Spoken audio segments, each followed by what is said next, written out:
Ya, halo semua, sekarang di sini saya akan membahas tentang materi Uprak 2 fisiologi ya, yaitu materi yang tahan napas ya. Nih di sini untuk materi tahan napas sendiri, di sini sesuai namanya kita akan membahas tentang bernahan napas ya. Tahan napas. Jadi di sini untuk caranya sendiri itu ada 9 poin teman-teman ya. Ini ada 9 poin, tapi di sini saya akan meng-highlight 2 poin, yaitu poin G dan poin I. Nah, kenapa saya highlight 2 poin itu? Karena sebenarnya di sini untuk percobaan tahan napas ini yang kita lihat itu durasi breaking point dan kenapa breaking point itu terjadi ya. Nah, di sini untuk poin G dan I itu adalah, kalau untuk poin G sendiri saya highlight itu karena dia itu yang breaking pointnya paling lama, sedangkan yang I itu yang breaking pointnya paling cepat. Nah, untuk mekanismenya sendiri ini akan saya jelaskan ya. Nah, di sini untuk percobaannya satu-satu kalian bisa baca sendiri ya, dari A sampai I. Tapi di sini untuk yang G dulu, pada akhir inspirasi tunggal yang kuat setelah OP bernapas dalam dan cepat selama 20 detik dengan 3 kali pernapasan yang terakhir dari kantung plastik berisi oksigen ya. Nah, ini kenapa dia itu paling lama, karena di sini sudah saya tuliskan mekanismenya. Dia paling lama karena pada saat kita inspirasi ya, ini tidak hanya inspirasi cepat tapi juga inspirasi dalam tulisannya ya.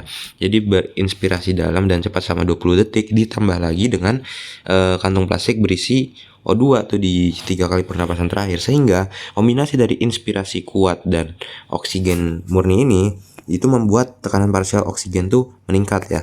Tekanan parsial oksigen yang meningkat ini cukup membuat dia tuh cukup untuk difusi gas di alveolus dan di jaringan ya, yang mana nanti di alveolus dia akan bertukar dengan darah dan di jaringan itu dia akan dipakai untuk metabolisme jaringan itu sendiri ya. Nah, karena dia cukup untuk difusi untuk dipakai di dalam tubuh, dia itu di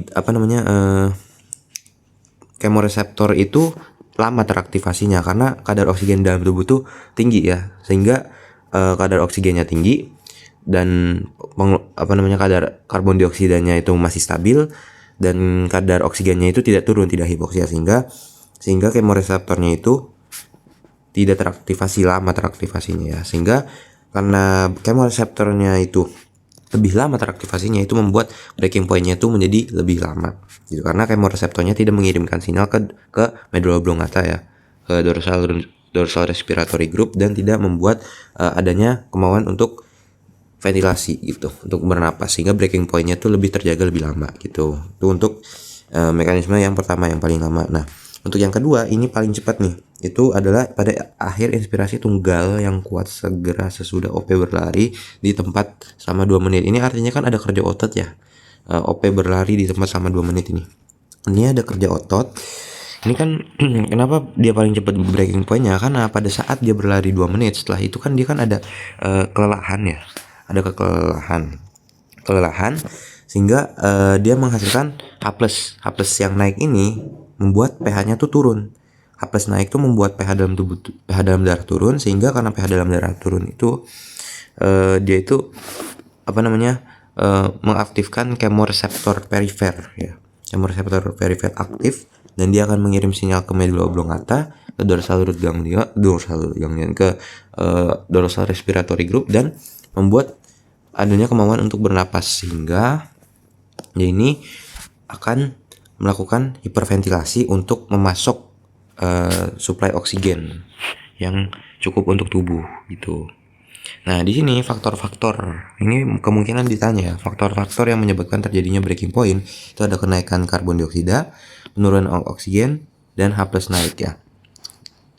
Nah, penurunan oksigen dan H+ naik ini dia tuh lebih sensitif terhadap lebih sensitif dirasakan oleh kemoreseptor perifer. Sedangkan yang kenaikan karbon dioksida ini dia tuh lebih sensitif dirasakan oleh kemoreseptor sentral. Tetapi untuk kenaikan karbon dioksida ini dia itu sebenarnya mengarah ke H+ yang naik juga, tapi di dalam otak. Kalau untuk karbon dioksida ini dia itu bisa menembus BBB ya, blood brain barrier, karena bisa menembus BBB apabila kadar karbon dioksida di dalam tubuh naik masuk ke otak ya.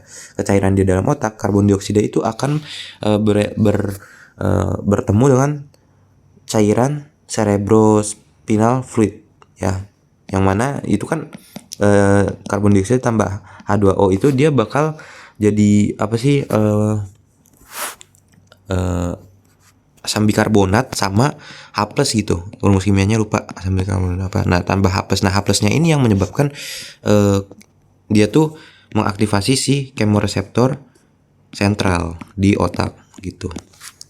Ya, jadi kalau ditanya apa aja yang menyebabkan terjadinya breaking point, ada ini semua. Oke. Nah, gitu. Oke, sip.